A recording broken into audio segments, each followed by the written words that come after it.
Yep.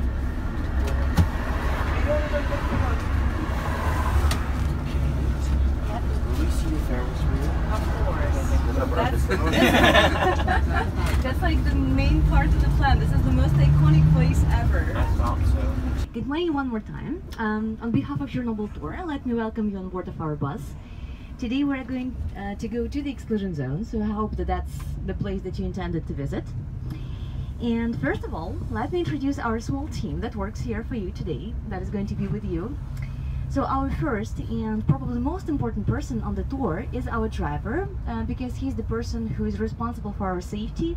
He's the person who takes us to the exclusion zone, and in case if we do behave, he also takes us back, so we don't have to walk 140 kilometers.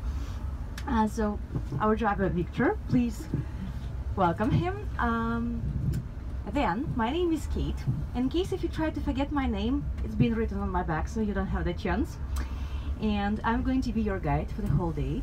So in case if you've got any questions like what's the weather like tomorrow, or how do the nuclear reactors work, that is all for me. And to be honest, I'm the kind of person who loves to be asked questions, because today we're going to have the one-day tour, which is really great to have the general overview of the area. But of course, there's so much information that the more questions you ask, the more chances you give to me and to yourself just to share this information. So please feel free to ask anytime. Because you know, sometimes guys go like, look at the left, look at the right, let's go. I'm patient coffee time, snacks and drinks, or maybe in case if you need some wet wipes or paper tissues, that's always also the place to get it.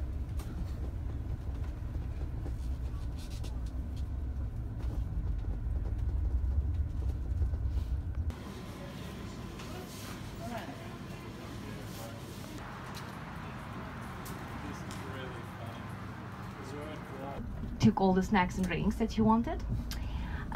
Also guys, I'm going to ask you for a small favor. Of course during the day I'm going to make sure that we have everyone, but please take a look around and just keep in mind the face of your neighbor, so in case if I'm not so good in math sometimes... О, есть!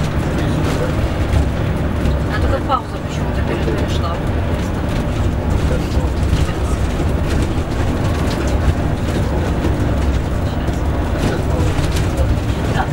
Есть? Да, есть. Даже и вот это.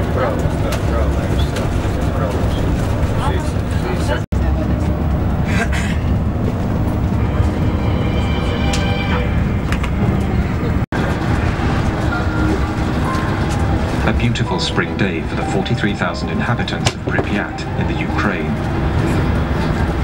A day that will remain forever engraved in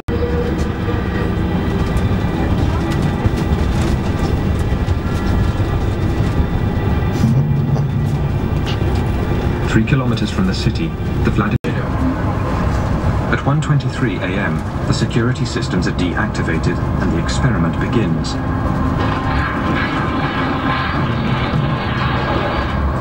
A series of detonations go off in the core of the reactor, while Pripyat sleeps.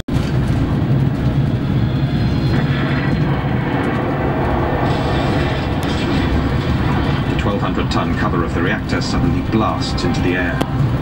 An ultra-powerful stream of radioactive vapor releases uranium and graphite over hundreds of meters around the plant.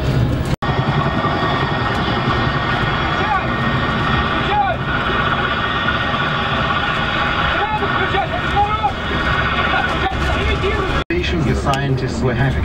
I told them to report all of that information back to me personally.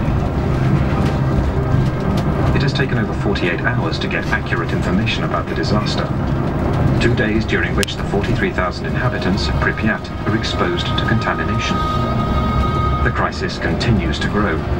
At the bottom of the destroyed reactor, 1,200 tons of white-hot magma continue to burn at over 3,000 degrees, sending... On the third day of the crisis, General Antochkin and his fleet of 80 helicopters are sent from Moscow. When he arrives... Because of the fire, the temperature at that height was between 120 to 180 degrees Celsius. Only went up to 500 Roentgens. The needle was going crazy. It was completely off the scale. I think there were at least... Even at that altitude, a half hour... They will have to improvise some way of carrying out their mission.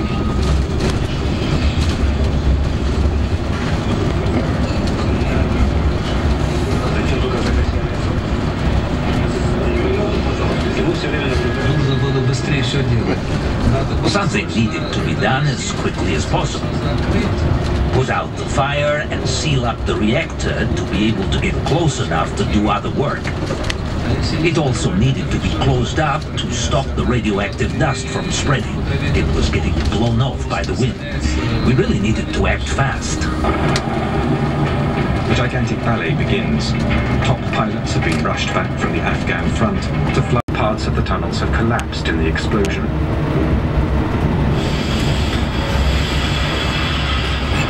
They pierce through the shell of the fourth reactor with a blowtorch and stick their radioactivity detectors and thermometers in, along with cameras. The result is terrifying. The radiation levels are astronomical, and their worst fears are confirmed. The white-hot magma has cracked the cement slab and seeped into the empty basin. It is now threatening to sink even further. There was a 5 to 10% risk of explosion. We drained the water from under the reactor, but something absolutely had to be done. Something had to be put underneath the reactor to keep the magma from seeping down. Something had to keep it from falling in. And since it's located outside of the zone, everyone who wants can buy some land and house in that village. So some of the people that are actually employed for the administration inside of the zone bought a house, and now when they're done